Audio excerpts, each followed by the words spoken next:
പിതാവിൻ്റെയും പുത്രൻ്റെയും പരിശുദ്ധാത്മാവിൻ്റെയും നാമത്തിൽ ആമേൻ. എൻ്റെ പ്രിയപ്പെട്ടവരെ, ഇന്ന് നവംബർ 26-ാം തീയതി നമ്മുടെ ശുശ്രൂഷ ദൈവത്തിൻ്റെ അനുഗ്രഹത്താൽ വളരെ നന്നായി പോകുന്നു.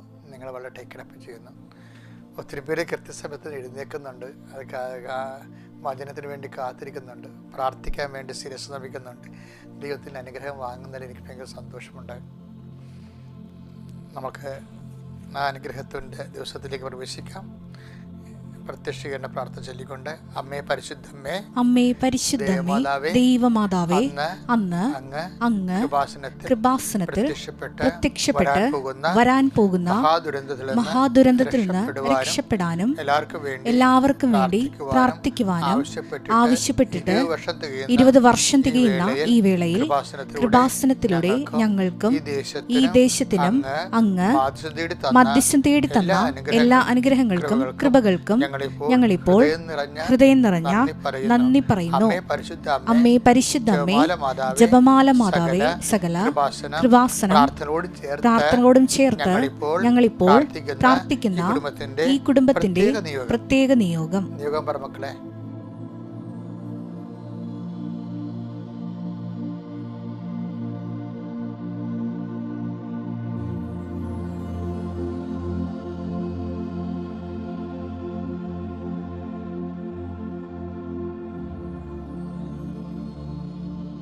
അമ്മയുടെ പ്രത്യക്ഷീകരണത്തിന്റെ ഈ ദ്വാദശക വേളയിൽ ഞങ്ങൾക്ക് സാധിച്ചു തരുവാൻ കനിയണമേ. വിശ്വാസ പ്രമാണം.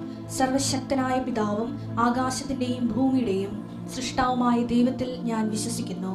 അവിടുത്തെ ഏകപുത്രനും ഞങ്ങളുടെ കർത്താവുമായ ഈശോ മിശിഹായിലും ഞാൻ വിശ്വസിക്കുന്നു. ഈ പുത്രൻ പരിശുദ്ധാത്മാവിനാൽ ഗർഭസ്ഥനായി കന്യകാമറിയത്തിൽ നിന്ന് പിറന്ന് പൊന്തിയോസ് പീലാത്തോസിന്റെ കാലത്ത് പീഡകൾ സഹിച്ച് കുരിശിൽ തറയ്ക്കപ്പെട്ട് മരിച്ച് അടക്കപ്പെട്ട് പാതാളങ്ങളിൽ ഇറങ്ങി മരിച്ചവരുടെ ഇടയിൽ നിന്ന് 3-ാം നാൾ ഉയർത്ത് സ്വർഗത്തിലേക്ക് എഴുന്നള്ളി സർവശക്തിയുള്ള പിതാവായ ദൈവത്തിന്റെ വലതുഭാഗത്തിരിക്കുന്നു. അവിടെ നിന്ന് ജീവിക്കുന്നവരെയും മരിച്ചവരെയും വിധിക്കുവാൻ വരുമെന്നും ഞാൻ വിശ്വസിക്കുന്നു. പരിശുദ്ധാത്മാവിലും ഞാൻ വിശ്വസിക്കുന്നു. വിശുദ്ധ കത്തോലിക്കാ സഭയിലും പുണ്യവാന്മാരുടെ ഐക്യത്തിലും പാപങ്ങളുടെ മോചനത്തിലും ശരീരത്തിന്റെ ഉയർപ്പിലും നിത്യമായ ജീവിതത്തിലും ഞാൻ വിശ്വസിക്കുന്നു. ആമേൻ. സുഖസ്ഥനായ ഞങ്ങളുടെ പിതാവേ, അങ്ങയുടെ നാമം പൂജിതമാകണമേ. അങ്ങയുടെ രാജ്യം വരണമേ. അങ്ങയുടെ തിരുമനസ് സ്വർഗത്തിലെ പോലെ ഭൂമിയിലും ആകണമേ. അന്നു വേണ്ടുന്ന ആഹാരം ഇന്ന് ഞങ്ങൾക്ക് തരണമേ. ഞങ്ങളോട് തെറ്റ് ചെയ്യുന്നവരോട് ഞങ്ങൾ ക്ഷമിക്കുന്നത് പോലെ ഞങ്ങളുടെ തെറ്റുകൾ ഞങ്ങളോടും ക്ഷമിക്കണമേ. ഞങ്ങളെ പ്രലോഭനത്തിൽ ഉൾപ്പെടുത്തരുതേ, തിന്മയിൽ ഞങ്ങൾ രക്ഷിക്കണമേ. ആമേൻ. നന്മ നിറഞ്ഞ മറിയമേ, സ്വസ്തി. കർത്താവ് അങ്ങയുടെ കൂടെ സ്ത്രീകളിൽ അങ്ങ് അനുഗ്രഹിക്കപ്പെട്ടവളാകുന്നു. അങ്ങയുടെ ഉദരത്തിൻ ഫലമായി ഈശോ അനുഗ്രഹിക്കപ്പെട്ടവനാകുന്നു. പരിശുദ്ധ മറിയമേ, തമ്പുരാന്റെ അമ്മേ, പാപികളായ ഞങ്ങൾക്ക് വേണ്ടി ഇപ്പോഴും ഞങ്ങളുടെ മരണസമയത്തും തമ്പുരാനോട് അപേക്ഷിക്കണമേ. ആമേൻ. കർത്താവേ, ശിരസ് നമിച്ച കൈകൾ കുപ്പി അങ്ങയുടെ തിരുസന്നിധിയിൽ നിൽക്കുന്ന അങ്ങയുടെ മക്കളുടെ മേലെ നിന്റെ വലിയ കൃപ ചൊരിയണമെന്ന് പ്രാർത്ഥിക്കുന്നു. കർത്താവ്, ഈ ദിവസം ഞങ്ങൾക്ക് നൽകിയതിന് നന്ദി പറയുന്നു ഈശോയെ. കർത്താവേ, ഈ കൂട്ടത്തിൽ ഒത്തിരി പേര് വ്യത്യസ്തങ്ങളായ സാഹചര്യങ്ങളിലൂടെ ഇന്ന് കടന്നു പോവുകയാണ്. അവരെല്ലാം നീ സന്ധിക്കണമെന്ന് പ്രാർത്ഥിക്കുന്നു. കർത്താവ്, നിന്റെ തിരുമുറിവാടുന്ന ആണിപ്രതാടുന്ന വലുതുകരം ഈ പ്രഭാതത്തിൽ അങ്ങയുടെ മക്കളുടെ ശിരസ് വെക്കണമെന്ന് പ്രാർത്ഥിക്കുന്നു. കർത്താവ്, നിന്റെ ഉന്നതമായ നാമത്തിന് സ്വസ്ഥം ചെയ്യുന്നു. കർത്താവ്, നിന്റെ വിശുദ്ധ പൗരോഹിത്യത്തെ മഹത്വപ്പെടുത്തണമേ. കർത്താവ്, സഭയിലുള്ള സാന്നിധ്യം പ്രകടമാക്കണമേ. അമ്മേ പരിശുദ്ധമേ, ദേവമാതാവേ, ഈ മക്കൾക്ക് എല്ലാം വേണ്ടി മധ്യസ്ഥം വഹിക്കണമേ. കർത്താവ്, അന്തരകാഴ്ച നൽകിയവനെ, ചെകിടിനെ കേട് നൽകിയവനെ, ഊമന് സംഭാഷണത്തിൽ നൽകിയവനെ, ഒരു രോഗത്തെക്കുറിച്ച്, കുഞ്ഞുങ്ങളുടെ രോഗത്തെക്കുറിച്ച്, എപ്പിലെപ്സിയെക്കുറിച്ച്, അപസ്മാരത്തെക്കുറിച്ച്, ഓട്ടിസത്തെക്കുറിച്ച് ആകുലപ്പെടുന്ന വ്യാകുലപ്പെടുന്ന അമ്മമാര്, ഗർഭിണികൾ, അവരെല്ലാം ഞങ്ങൾ ഈ സമയം സമർപ്പിക്കുന്നു. കർത്താവെ, നിന്റെ ഉന്നതമായ നാമത്തിന് സ്വസ്ഥം ചെയ്യുന്നു. കർത്താവെ, അങ്ങയുടെ നാമത്തിൽ ആശ്രയിക്കുന്ന ഒരു മകൻ പോലും ലജ്ജിക്കാൻ ഇടയാക്കരുതെന്ന് സങ്കീർത്തനോട് ചേർന്ന് പ്രാർത്ഥിക്കുന്ന കർത്താവെ, നിന്റെ വലിയ കൃപ മക്കളിലേക്ക് ആവശ്യിക്കണമേ. അടിപ്പണ്ട പോലെ വൈദാഖാല പോലെ ദൈവികമായ ശക്തി നിങ്ങളുടെ ശരീരത്തിലെ നീര് രോഗങ്ങളെ എടുത്തു മാറ്റിയിട്ടെന്ന് കൽപ്പിക്കുന്നു. യേശുവിൻ്റെ ശക്തിയിലേക്ക് ആവശ്യിക്കട്ടെ. ആന്തരിക അവയവങ്ങളുടെ ഗുരുതരമായ രോഗങ്ങളുള്ളവരെ കർത്താവ് സ്പർശിക്കട്ടെ. ആണിപ്പെടുത്താറുന്ന വലത് കർത്താവ് സ്പർശിക്കട്ടെ. അടിപ്പിണർ പോലെ സ്പർശിക്കട്ടെ. 38 വർഷം ഞാൻ അർപ്പിച്ച കുർബാനയുടെ യോഗ്യതയാൽ യേശുക്രിസ്തു നാമം നീ സൗഖ്യം പ്രാപിക്കട്ടെ. നിന്റെ ഭവനം, നീ ഏത് ഭവനത്തിൽ പ്രവേശിച്ചാലും ആ ഭവനത്തിൽ സമാധാനം ആശംസിക്കാൻ അരുളിച്ചത് കർത്താവേ, നിന്റെ നാമത്തിൽ ഇപ്പം പ്രാർത്ഥിക്കുന്ന ഓരോ കുടുംബത്തിലും ഞാൻ സമാധാനം ആശംസിക്കുന്നു. ആ സമാധാനം അവിടെ നിലനിൽക്കുവാനും ആ മക്കൾ കർത്താവേ, ഇന്ന് അവരെ ഉത്കണ്ഠപ്പെടുത്തുന്ന, ഭാരപ്പെടുത്തുന്ന, ആകുലപ്പെടുത്തുന്ന വ്യക്തികൾ, സംഭവങ്ങൾ, വിഷയങ്ങൾ എല്ലാം ഈ നിമിഷം കർത്താവ് സമാധാനമായിട്ട് പരിവർത്തനം ചെയ്യിക്കട്ടെ പ്രാർത്ഥിക്കുന്നു. എൻ്റെ കർത്താവിൻ്റെ ഉന്നതമായ നാമത്തിൽ, സഭയുടെ അധികാരത്തിൽ, കുരിശിൻ്റെ അടയാളത്തിൽ നിങ്ങളെ ബന്ധിച്ചിരിക്കുന്ന എല്ലാ തടസ്സങ്ങളും ദോഷങ്ങളും യേശുക്രിസ്തു നാമം നീങ്ങിപ്പോകട്ടെ. I command you in the name of Jesus Christ be healed. എൻ്റെ പ്രിയപ്പെട്ട, നമ്മൾ ഇന്ന് 2 വചനങ്ങൾ വായിക്കണം. ചൊവ്വാഴ്ച തമ്മിൽ ഭയങ്കര കണക്റ്റഡ് വായിക്കണം. ഒരു വചനം എന്ന് പറയുന്നത് മർക്കോസിൻ്റെ സുവിശേഷം 14:8 അത് ഒരു വിധവയുടെ ചില്ലിക്കാശാണ്, 2 ചെമ്പ് തുട്ടുകൾ. പക്ഷേ ഈശോ 2 വേ ചെയ്യുന്ന ആ ഒരു രീതികളാണ്. ജസ്റ്റ് നമുക്കത് വായിച്ച് കേട്ടെ, അതിന് ഞാൻ അത് പറയാം നിങ്ങളോട്. അത് വായിക്കേണ്ടത് ലൂക്കായുടെ സുവിശേഷം 21:2. ലൂക്ക 21:2. ദരിദ്രയായ ഒരു വിധവ 2 ചെമ്പ് തൊട്ടുകൾ ഇടുന്നതും അവൻ കണ്ടു. ദരിദ്രയായ, അതായത് 21-ാം അധ്യായം, ലൂക്കായുടെ സുവിശേഷം 21-ാം അധ്യായം 2-ാമത്തെ വാക്യം. ശ്രീഭണ്ഡാരത്തിൻ്റെ മുമ്പിൽ കർത്താവ് ഇരിക്കരുന്ന്. അപ്പം ദരിദ്രയായ ഒരു വിധവ കൊണ്ടുവന്ന് 2 ചെറുതൊട്ടുകളുണ്ട്. അവിടെ അന്നത്തെ ഉപജീവനത്തിലുള്ള മാർഗ്ഗമാണ് അവൾ ദൈവത്തിൻ്റെ മുമ്പിൽ കാഴ്ചയായിട്ട് കൊടുത്തത്. അത് കണ്ടോടുകൂടി കർത്താവ് എഴുന്നേറ്റെന്നാണ് എനിക്ക് തോന്നുന്നത്. ഇത് അപ്പോസ്തലന്മാരോട് കമൻറ്റ് ചെയ്തു, സീ ദിസ്, ആ വിധവ തനിക്കുള്ളത് മുഴുവൻ നിക്ഷേപിച്ചു വന്നു. എന്നിട്ട് കർത്താവ് അവിടെ താരതമ്യം വെച്ചെടുത്ത് ചില ആൾക്കാർ അവിടെ ഉള്ളവർ അവർക്കുള്ളതിൻ്റെ മിച്ചം വന്നാണ് ഇടുന്നത്. ഇവർ ചെറിയ തുകയാണെങ്കിലും തനിക്കുള്ള മൊത്തം നിക്ഷേപിച്ചു വന്നു. ഇതിൻ്റെ കൂടെയാണ് നമുക്കിത് മറ്റേ വചനം വായിക്കേണ്ടത്. ഏതൊക്കെയാണ്? 14:8 മർക്കോസിൻ്റെത് സുവിശേഷം. ഇവൾക്ക് സാധിക്കുന്നത് ഇവൾ ചെയ്തു. എൻ്റെ സംസ്കാരത്തിന് വേണ്ടി ഇവൾ എൻ്റെ ശരീരം മുൻകൂട്ടി തൈലം പൂശുകയാണ് ചെയ്തത്. ഇത് കണ്ട, ഓരോരുത്തർക്കും അക്സെപ്റ്റ് ചെയ്യേണ്ട രീതി കണ്ട. ഇപ്പം ചെറിയത്, ഇപ്പം ഇതെന്താ ചെയ്തിരിക്കണം? 300 ദിനാറാണ് ഒരു ദിവസത്തെ. അപ്പം ഈ ബെഥനിയയിൽ ലാസ്റ്റൻ്റെ പെങ്ങളും അറിയാം, ബെഥനിയയിലെ അറിയാം, 300 ദിനാറ ലാസ്റ്റനെ ഉയർപ്പിച്ചപ്പോഴേ അവർക്കൊരു വിഷമമുണ്ടായി. ശരിക്കും പശ്ചാത്താപമാണ് ശരിക്കും പറഞ്ഞതിൻ്റെ സബ്ജക്റ്റ്. അതായത് ലാസ്റ്റനെ ഉയർപ്പിച്ച ദിവസം ഇവള് ആദ്യം വന്ന മാർത്തയല്ലേ ഓടി വന്നത്. ശരിക്കും പറഞ്ഞാൽ വരണ്ടിരുന്നത് മറിയല്ലേ. അവളല്ലേ അന്ന് കർത്താവിൻ്റെ വചനം കേട്ടത്, പദാന്ത്യത്തിൽ ഇരുന്ന്. മാർത്ത കുറേ എങ്ങനെ വീട്ടുജോലിയായിരുന്നല്ല. അപ്പം അതുകൊണ്ട്, പക്ഷേ ഒരു വിഷയം ഉണ്ടായപ്പോൾ മറിയത്തിനെ ലീഡ് ചെയ്ത് വന്ന മാർത്തായാണ്. മറിയത്തിന് വചനം കേട്ടെങ്കിലും ഒരു ജീവിത പ്രസിദ്ധി ഉണ്ടായപ്പോൾ കർത്താവ് ദൈവം നേരിട്ട് വന്നിട്ട് പോലും മറിയം എഴുന്നേറ്റില്ല. ഇങ്ങനെയൊക്കെ പക്ഷെ പിന്നീട് സംഭവിച്ചത് ലാസർ ഉയർപ്പാണ്. അതോടുകൂടി ഇവർക്ക് ഭയങ്കര പശ്ചാത്താപം ഉണ്ടായി. നമ്മുടെ കൃപാസനത്തിൽ ഞങ്ങൾ എന്തിനാണെന്ന് എപ്പോഴും അടയാളം എന്ന് പറഞ്ഞ കാര്യം, അടയാളം വന്നു കഴിഞ്ഞാൽ ആൾക്കാർക്ക് പശ്ചാത്താപം ഉണ്ടാകും. വചനം കേൾക്കുന്ന പോലെ തന്നെ പശ്ചാത്തലം. പത്രോസ് തന്നെ 5:7 മത്സ്യങ്ങളുടെ ആധിക്യം കണ്ടപ്പോൾ അവന് അനുതാപം ഉണ്ടായി. അപ്പം അടയാളവും അത്ഭുതവും സഭകളിൽ എന്നും ഉണ്ടാകണം. എന്തിനാണ്? അത് അനുതാപത്തിന് വേണ്ടിയാണ്.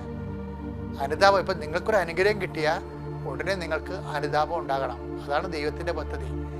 ഇപ്പം അടയാളം കണ്ട് അപ്പോൾ അവർക്ക് ഒരു പശ്ചാത്തലം ഉണ്ടായി. ആർക്ക്? മേരിക്ക്. എന്താണ്? കർത്താവ് വിളിച്ചിട്ടും വന്നില്ലല്ല. കർത്താവ് വന്നപ്പോൾ അവൾ വീട്ടിൽ തന്നെ ഇരുന്നില്ലേ. അപ്പോൾ ഇത്രയും വലിയ സംഭവം നടക്കുമെന്ന് വിചാരിച്ചില്ലല്ല. അപ്പോൾ ഈശോ ഇത്ര താമസിച്ചാലും വന്നാൽ അടയാളം നടക്കും. അത് വിശ്വസിക്കാൻ അവർക്ക് കഴിഞ്ഞില്ലല്ല. വചനം കേട്ടത് വെറുതെ ആയില്ലേ. അപ്പോൾ അതൊക്കെ സങ്കടമായി. അപ്പോൾ ആ സങ്കടമാണ് ഇവൾ ശരിക്കും പറഞ്ഞാൽ കർത്താവെ തെറ്റിപ്പോയി എന്ന് പറഞ്ഞുകൊണ്ട് ആണ് അവൾ 300 ദിനാറയ്ക്കുള്ള സുഗന്ധൈലം ആ കാലെ ഒഴിച്ചു കൊടുക്കണം. അതിൻ്റെ അപ്പുറത്ത് എന്താണ് ചെയ്യാൻ പറ്റുന്ന ഒരു അനുതാപമുള്ള ആൾക്കാർക്ക്? അതിനെ കർത്താവ് അക്സെപ്റ്റ് ചെയ്യുന്ന രീതിയാണ് എൻ്റെ മനസ്സിൽ എപ്പോഴും ബാധിച്ചിരിക്കുന്നത്. കർത്താവ് ഈ ബെഥനിയയിലെ മറിയത്തിൻ്റെ 300 ദിനാറയും ആ ചില്ലിക്കാശ് കൊടുത്ത വിധവയും ഒരേ അളവിലാണ് കാണുന്നത്. എന്ന് വെച്ചാൽ എൻ്റെ ദൈവവേദനെ നിനക്കുള്ളതുപോലെ നീ കൊടുത്താലും അതും, ഇല്ലാത്തതിൽ നിന്ന് ഉണ്ടാക്കി കൊടുത്താലും അതും, ദൈവമെല്ലാം ഒരുപോലെ വേ ചെയ്യും. കൊടുക്കണവൻ്റെ മനസ്സാണ് ഏറ്റവും പ്രധാനപ്പെട്ട വിഷയം. ദൈവത്തിന്, ഞാനിപ്പോൾ എന്നെ സംബന്ധിച്ചിടത്തോളം ഞാൻ ഈ കാര്യത്തിൽ ഭയങ്കര ബിസിനസ്മാനാണ്. എന്ന് വെച്ച് കഴിഞ്ഞാൽ ഞാൻ കർത്താവിന് വേണ്ടി എന്തെങ്കിലും ചെയ്ത അപ്പം തന്നെ ഞാൻ കർത്താവിൻ്റെ മഹത്വത്തിനെന്ന് പറഞ്ഞാൽ ഞാൻ കാഴ്ച വെക്കും. കർത്താവിൻ്റെ മഹത്വത്തിന് വേണ്ടി. നമ്മളെന്താ ഇവിടെ ജീവിക്കണത്? കർത്താവിൻ്റെ മഹത്വത്തിന് വേണ്ടി. അപ്പം ചെറുത് ചെയ്താലും വലുത് ചെയ്താലും ദൈവത്തിൻ്റെ മഹത്വമായിരിക്കണം ലക്ഷ്യം. നമ്മുടെ മഹത്വമായി പോകുമ്പോഴാണ് ഇടറവുണ്ടാകുന്നത്. അപ്പം നീ ചെറുത് ചെയ്താലും വലുത് ചെയ്താലും കർത്താവിൻ്റെ മഹത്വത്തിൻ്റെ കാഴ്ചവെക്കുന്ന കാര്യം കർത്താവ് അതുപോലെ തന്നെയാണ് കർത്താവ് അംഗീകരിക്കുന്നത്. അല്ലാതെ ചെറുതായി പോയതുകൊണ്ട് കർത്താവ് നിൻ്റെ ഇടറവുള്ള ഇടിച്ചു കാണിക്കുകയോ വലുതായി പോയതുകൊണ്ട് കൂടെ പ്രേസ് ചെയ്യുകയോ ചെയ്യുകയല്ല. മറിച്ച് രണ്ടിനെയും കർത്താവ് ഒരുപോലെ കാണുന്നു. ദൈവത്തിൻ്റെ മഹത്വമാണ് രക്ഷിക്കുന്നത്. അപ്പം നമ്മൾ ദൈവത്തെ മഹത്വപ്പെടുത്തിയ 17:4 അനുസരിച്ച് യോഹന്നാൻ്റെ സുവിശേഷം അനുസരിച്ച് ദൈവം നമ്മളെ മഹത്വപ്പെടുത്തും. അപ്പോൾ എല്ലാ അവസരങ്ങളും ദൈവത്തെ മഹത്വപ്പെടുത്താനുള്ളതാണ്. ഈ ദിവസം ഒരു പുതിയ ദിവസമാണ്. കിട്ടുന്ന ബ്ലാക്ക് എക്സ്പീരിയൻസ്, വൈറ്റ് എക്സ്പീരിയൻസ് എല്ലാം കർത്താവിൻ്റെ മഹത്വത്തിനായി കാഴ്ചവെക്കുക. ദൈവം നിങ്ങളെ അനുഗ്രഹിക്കട്ടെ. പരിശുദ്ധ പരമ ദിവ്യകാരുണ്യത്തിന് പരിശുദ്ധ പരമ ദിവ്യകാരുണ്യത്തിന്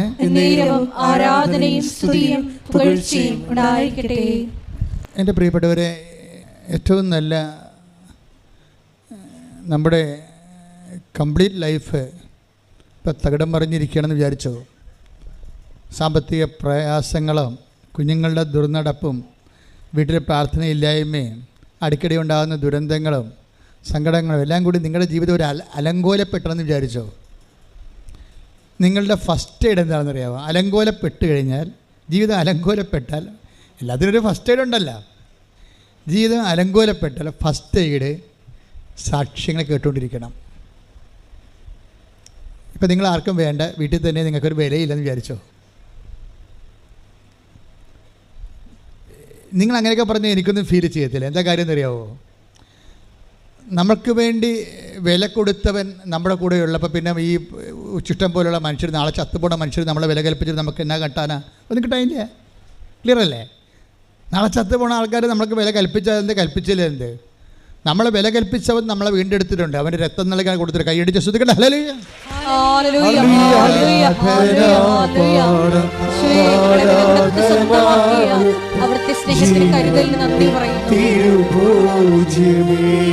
സ്വരത്തിലെ ആരാധന പാടും മാലാഖമാരൊപ്പം ജീവന്റെ തിരുഭോജ്യമേ.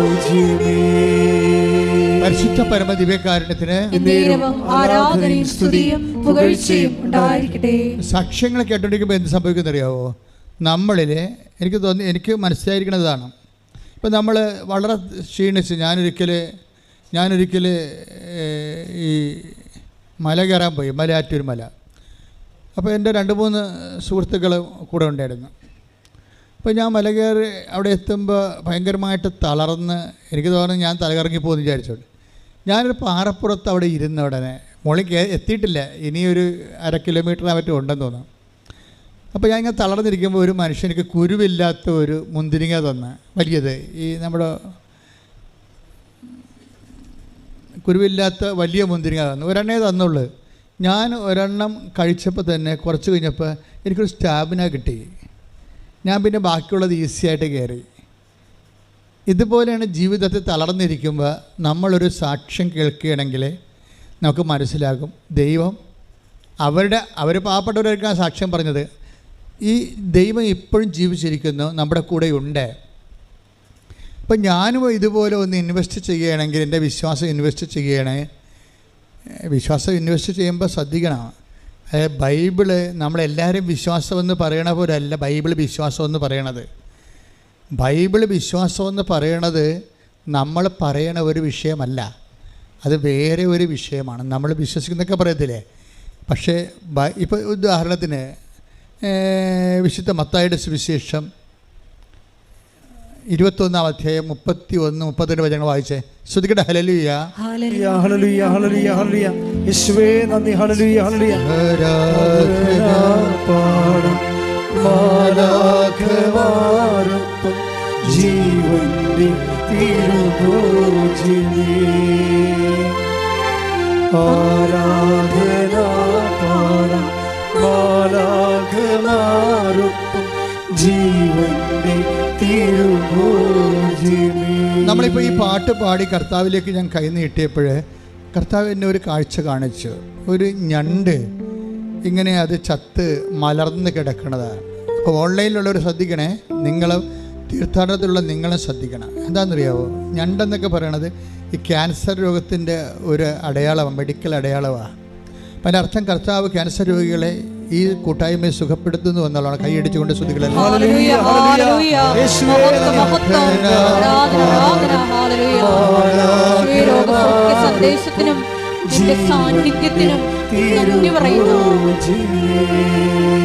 നിങ്ങൾ മനസ്സ് സൂക്ഷിച്ച് വെച്ചോ, ഇന്ന് മാതാവിൻ്റെ അമലോത്ഭവ തിരുനാളാണ്. ഇന്ന് ഡിസംബർ 8-ാം തീയതിയാണ്. ഒരു 2-3 മാസത്തിന് ശേഷം 7 പേര് ഈ മെസ്സേജിൽ ക്യാൻസർ സുഖപ്പെട്ടതിന് ഈ ആൾക്കാരെ സാക്ഷ്യം പറഞ്ഞിരിക്കാം.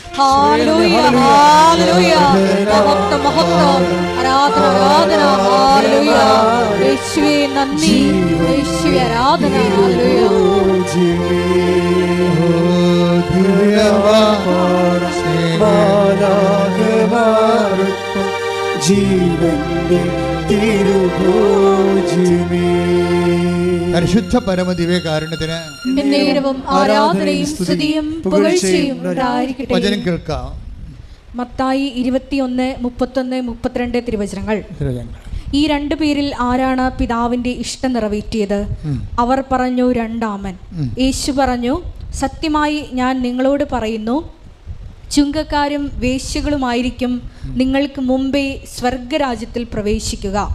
എന്തെന്നാൽ യോഹന്നാൻ നീതിയുടെ മാർഗത്തിലൂടെ നിങ്ങളെ സമീപിച്ചു, നിങ്ങൾ അവനിൽ വിശ്വസിച്ചില്ല. എന്നാൽ ചുങ്കക്കാരും വേശ്യകളും അവനിൽ വിശ്വസിച്ചു. നിങ്ങൾ അത് കണ്ടിട്ടും അവനിൽ വിശ്വസിക്കത്തക്കവിധം അനുദപിച്ചില്ല. Praise the Lord. ഇതിൻ്റെ ഈ വചനത്തിൻ്റെ ഒരു പോക്ക് കണ്ടില്ലേ? ഡിസംബർ 7-ാം തീയതി ഇന്നലെയായിരുന്നു. ഇന്നലെ വെളുപ്പിന് ഈശോ പറഞ്ഞൊരു വചനമാണിത്. എല്ലാ കാലങ്ങളിലും മാതാവിൻ്റെ 2 ദിവസങ്ങളിലാണ് വെളിപാടുണ്ടാകുന്നത്. അത് സ്വപ്നമായിട്ടുണ്ടാകും, ദർശനമായിട്ടുണ്ടാകും, അല്ലെങ്കിൽ ഒരു ഇൻസിഡൻ്റ് ഉണ്ടായിട്ട് ഇൻസിഡൻറ്റിൻ്റെ സുവിശേഷം എടുക്കുമ്പോൾ മെസ്സേജ് ഉണ്ടാകും.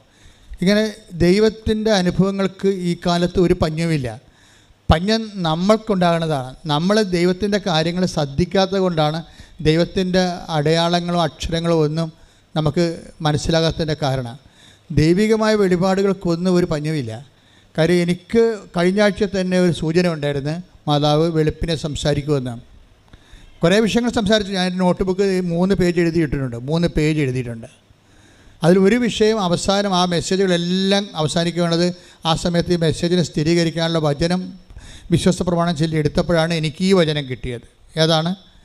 മത്തായിയുടെ സുവിശേഷം 21-ാം അധ്യായം 31-32 തിരുവചനങ്ങൾ. ഒന്ന് വായിച്ചേ, ശ്രുതികട്ടെ. ഹല്ലേലൂയ. സത്യമായി ഞാൻ നിങ്ങളോട് പറയുന്നു, സത്യമായി ഞാൻ നിങ്ങളോട് പറയുന്നു, ചുങ്കക്കാരും വേശ്യകളുമായിരിക്കും നിങ്ങൾക്ക് മുമ്പേ സ്വർഗരാജ്യത്തിൽ പ്രവേശിക്കുക. എന്തെന്നാൽ യോഹന്നാൻ നീതിയുടെ മാർഗത്തിലൂടെ നിങ്ങളെ സമീപിച്ചു, നിങ്ങൾ അവനിൽ വിശ്വസിച്ചില്ല.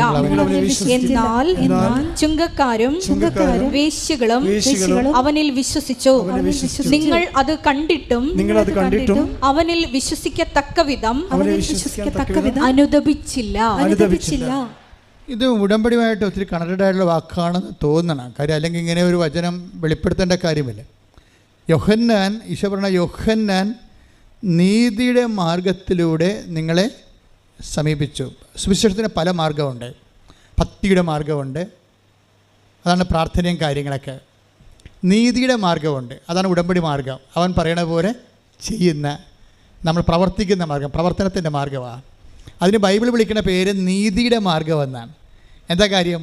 പട്ടാളക്കാർ വന്ന് യോഹന്നാൻ്റെ പ്രസംഗം കേട്ടപ്പോൾ പട്ടാളക്കാർ വന്ന് ചോദിച്ച്, ഞങ്ങൾ എന്താണ് പശ്ചാത്താപിക്കുക? ഞങ്ങൾക്ക് പശ്ചാത്താപമുണ്ട്, പക്ഷേ പശ്ചാത്താപത്തിൻ്റെ ഭാഗമായിട്ട് വാട്ട് വി ഷുഡ് ഡു, ഞങ്ങൾ എന്ത് ചെയ്യണം? അപ്പോൾ എന്താ പറഞ്ഞത്? നിങ്ങൾ ശമ്പളം കൊണ്ട് തൃപ്തിപ്പെടണം. അതാണ് നീതിയുടെ മാർഗം.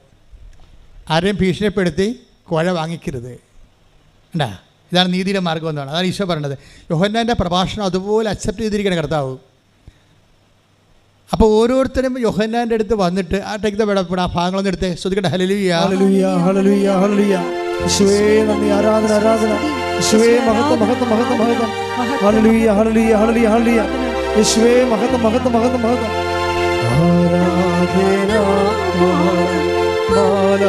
മാലാഖമാർക്കും ജീവന്റെ തിരുഭോജിനേ. ആരാധന മാലാഖമാർക്കും ജീവന്റെ തിരുഭോജിനേ. ആരാധന മാലാഖമാർക്കും ജീവന്റെ തിരുഭോജിനേ. എന്നുമെന്നും കൂടെയിരിപ്പാൻ ഒപ്പമായി തീർന്നവരേ. എന്നുമെന്നും കൂടെയിരിപ്പാൻ ഒപ്പമായി തീർന്നവരേ. എന്റെ സ്നേഹിതനാകുന്ന സ്നേഹമേ, ആരാധന നിനക്കാരാധന. പരിശുദ്ധ പരമദിവ്യകാരുണ്യത്തിന് നേരവും ആരാധനയും സ്തുതിയും പുകഴ്ചയും ഉണ്ടായിരിക്കട്ടെ. ലൂക്ക 3:14. ലുക്ക 3:14. പടയാളികളും അവനോട് ചോദിച്ചു, ഞങ്ങൾ എന്ത് ചെയ്യണം? അവൻ അവരോട് പറഞ്ഞു, നിങ്ങൾ ആരെയും ഭീഷണിപ്പെടുത്തരുത്, വ്യാജമായ കുറ്റാരോപണവും അരുത്,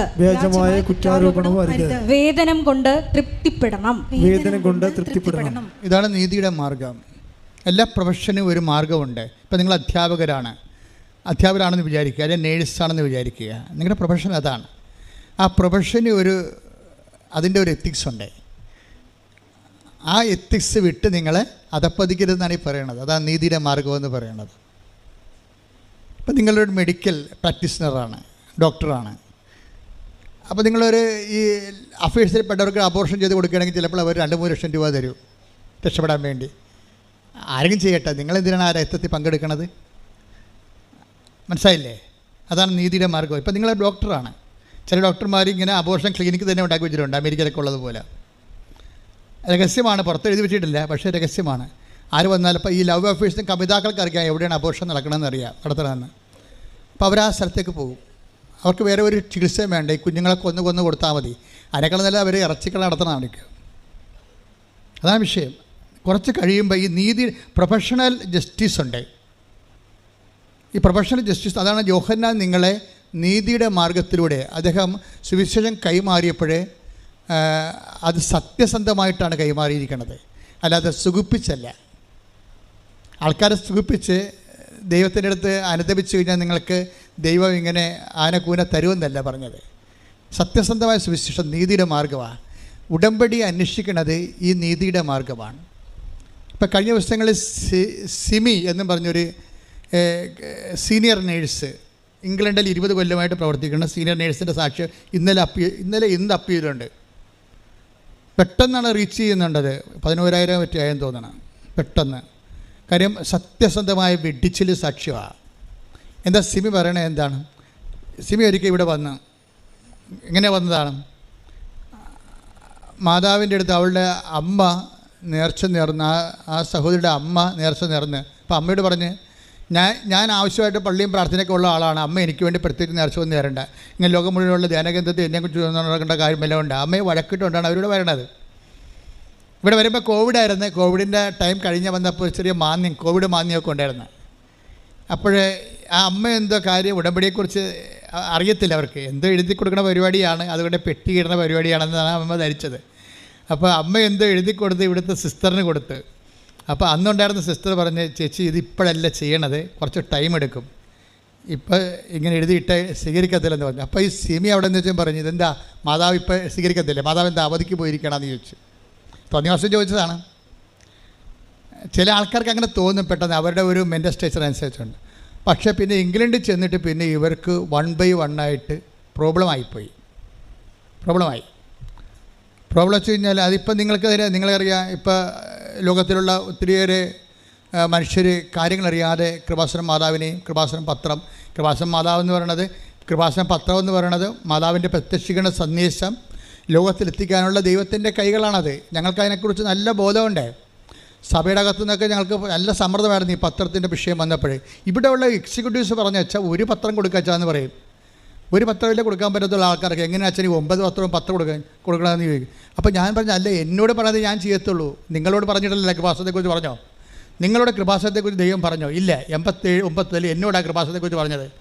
ഞാൻ ആ കൃപാസനം ഉടനെ സ്ഥാപിച്ചിട്ട് നിങ്ങളെ വിളിച്ചെന്ന് മാത്രമേ ഉള്ളൂ. വേറെ ഒരു കുഴപ്പം ഞാൻ ചെയ്തിട്ടില്ല. എനിക്ക് കണ്ണി കണ്ടവരെ, ഇഷ്ടപ്പെട്ടവരെ വിളിച്ചു കൃപാസനത്തിലേക്ക് ചേർത്തു എന്നേ ഉള്ളൂ. അല്ലാതെ ഒരു സംഘടന നമുക്ക് ഉണ്ടാക്കണമെന്ന് പറഞ്ഞ് എല്ലാവരെയും വിളിച്ചതല്ല.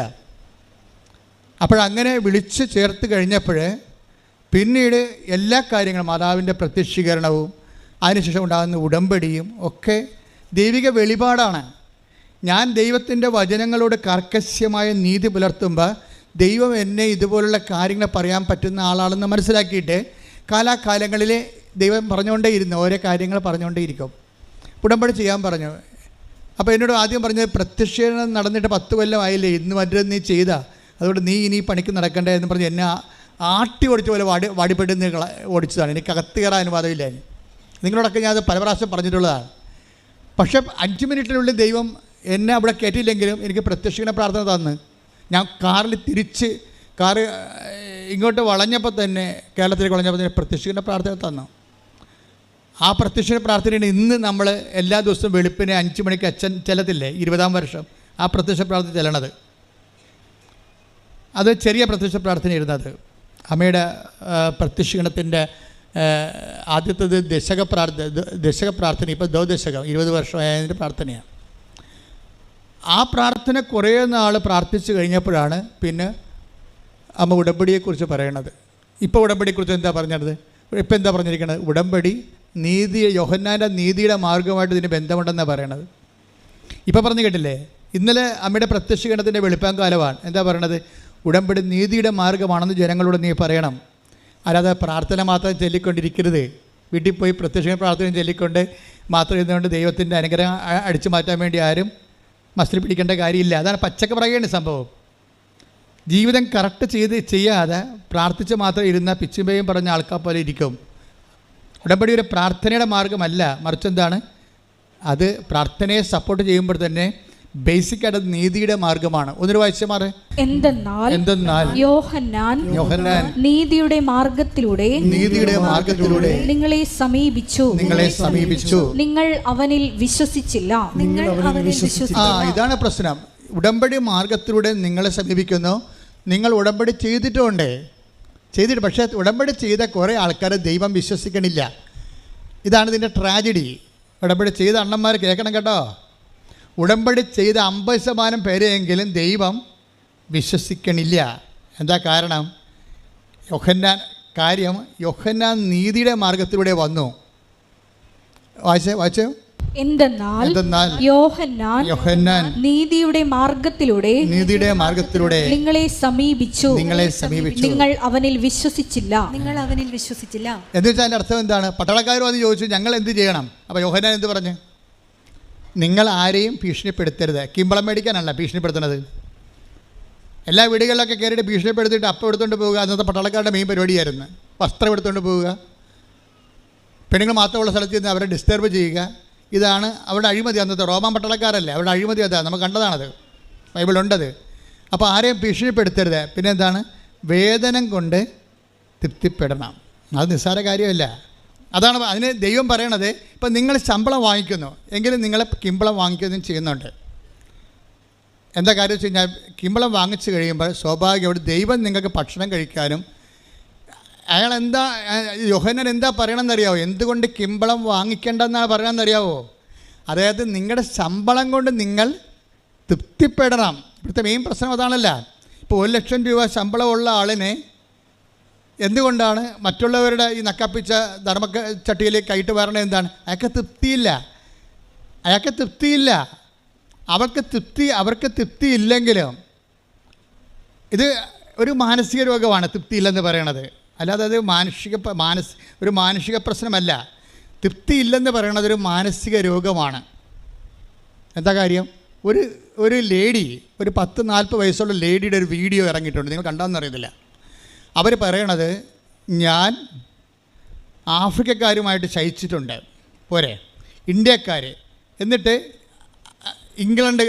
ഇംഗ്ലീഷുകാർ. ഒരു ലേഡി പച്ചക്ക് പറയണ അവിടെ ഇരുന്നുണ്ടേ, ഈ ലോകത്തിലുള്ള ഓരോ രാജ്യത്തിലുള്ള ആൾക്കാരുമായിട്ട് അവർക്ക് ശാരീരിക ബന്ധമുണ്ടെന്നാണ്. എന്നിട്ടും ഈ ആൾക്ക് തൃപ്തിയില്ല. അതൊരു മാനസിക രോഗമാണ്. സുവിശേഷത്തിൻ്റെ പ്രധാനപ്പെട്ട ഉദ്ദേശം നിങ്ങൾ അവറേഷൻസ് കാണിക്കുമ്പോഴേ, സെക്ഷൽ അവറേഷൻ ആയാലും ശരി, നിങ്ങളുടെ ജീവിത പങ്കാളിയുമായിട്ട് നിങ്ങൾക്ക് തൃപ്തിപ്പെടാൻ പറ്റണില്ല എങ്കിൽ അതിന് നിങ്ങൾ ബാക്കി ഒരു ഔട്ട് പോസ്റ്റൊക്കെ ഉണ്ടാക്കിയെടുക്കണമെന്നുണ്ടെങ്കിൽ നിങ്ങൾക്ക് വേണ്ടത് എന്താണെന്നറിയാവോ? അങ്ങനെ ഒരു ഔട്ട് പോസ്റ്റ് ഉണ്ടായാൽ എത്ര ഔട്ട് പോസ്റ്റ് ഉണ്ടാക്കിയെടുത്താലും ശരി, സ്റ്റെപ്പിനി ഉണ്ടാക്കിയെടുത്താലും നിങ്ങളുടെ ആർത്തി തീരത്തില്ല. ആർത്തിക്ക് അഭിഷേകമാണ് മരുന്നെന്ന് പറയണത്. ആർത്തിക്ക് മരുന്നില്ലല്ലോ, ആർത്തിക്ക് മരുന്നില്ല. ആർത്തിക്ക് മരുന്ന് ബൈബിളിൽ മാത്രമേ ഉള്ളൂ. അതിന് അഭിഷേകമെന്നാണ് പറയണത്. അതുകൊണ്ടാണ് 5 ഭർത്താക്കന്മാരുണ്ട്. സ്ത്രീയോട് ഈശോ എന്താ പറയണത്? ഈ വെള്ളം കുടിക്കണവൻ ഇനിയും ദാഹിക്കും. അതല്ലേ 4:13 എടുത്തേ. യേശു പറഞ്ഞു, ഈ വെള്ളം കുടിക്കുന്ന ഏവനും വീണ്ടും ദാഹിക്കും. അല്ല, 5 ഭർത്താക്കന്മാരെ വെച്ച് ഉപയോഗിച്ചുകൊണ്ടിരിക്കുന്ന സ്ത്രീയോടാണ് ഈശോ പറയണത്. എന്താ പറയണത്? നിനക്ക് 6 അല്ല 60 ഭർത്താവ് ഉണ്ടായാലും പിന്നെ ഈ കലാപരിപാടി തുടങ്ങിക്കൊണ്ടേയിരിക്കും, വീണ്ടും ദാഹിക്കും. പിന്നെ എന്തായാലും മറുപടി ഉണ്ട്. എന്താ ചെയ്യണത്? എന്നാൽ ഞാൻ നൽകുന്ന വെള്ളം കുടിക്കുന്നവന് പിന്നീട് ഒരിക്കലും ദാഹിക്കുകയില്ല. ഞാൻ നൽകുന്ന ജലം അവനിൽ നിത്യജീവനിലേക്ക് നിർഗളിക്കുന്ന അരുവിയാകും. അതായത് തന്നിൽ വിശ്വസിക്കാനിരുന്നവർ സ്വീകരിക്കാനിരുന്ന പരിശുദ്ധാത്മാവിനെ കുറിച്ചാണ് അവനിത് പറഞ്ഞത്. അതാണ് അഭിഷേകത്തിൻ്റെ ആത്മാവ്. അല്ല, എൻ്റെ മക്കളെ, എന്തെങ്കിലും കാര്യത്തിൽ നിങ്ങളെ പെട്ടിരിക്കണമെന്ന് വിചാരിച്ചോ? പെട്ടിരിക്കണം. നിങ്ങൾക്ക് വേണ്ടത് അഭിഷേകമാണ് വേണ്ടത്. നിങ്ങളിപ്പോൾ ഈ വിഷയം, അതായത് ഇപ്പോൾ ആകുലത ആയാലും ശരി, റെക്കറിംഗ് ആയിട്ടൊരു ആകുലത ഉണ്ടാവണമെന്ന് വിചാരിച്ചോ? ആ ആകുലത ഉണ്ടാക്കുന്ന വിഷയങ്ങൾ അതേപടി പച്ചക്ക് നിലനിൽക്കുമ്പോൾ തന്നെ നിങ്ങളുടെ ആകുലതകൾ മാറ്റാൻ, ഇപ്പോൾ സെമിയുടെ സാക്ഷ്യം അങ്ങനെയാണ്. സെമി എന്താ പറയണത്? ഇങ്ങനെയുണ്ടല്ലോ, എൻ്റെ മകനെ കൊണ്ടുപോയി ഞാൻ സ്കൂളിൽ ചേർത്തപ്പോഴുണ്ട് അവർ പറഞ്ഞ് അവർ കുഞ്ഞിനെ കൗൺസിൽ ചെയ്യും. അവിടുത്തെ സിസ്റ്റം അതാണ്. നമുക്ക് കണ്ട സ്കൂളിൽ കൊണ്ട് കാശ് കൊടുത്തിട്ട് ചേർക്കാൻ പറ്റത്തില്ല. കൊച്ചിനെ ആദ്യം ഒരു കൗൺസിലിംഗ് ബോർഡിന് ഹാജരാക്കണം. കുഞ്ഞിൻ്റെ IQ അവർ പരിശോധിക്കും. എന്നിട്ട് അവന് പഠിക്കാനുള്ള സ്കൂൾ അവർ നിശ്ചയിക്കും. കാര്യം മനസ്സില്ലേ? സിസ്റ്റത്തിൻ്റെ പൊക്കതാണ്, നമ്മുടെ സിസ്റ്റം അല്ലാതെ. കുഞ്ഞിൻ്റെ IQ എന്താണെന്ന് നോക്കിയിട്ട് അതിനൊരു കോമൺ ബോർഡിനെ കൊണ്ടേ കൊടുക്കും.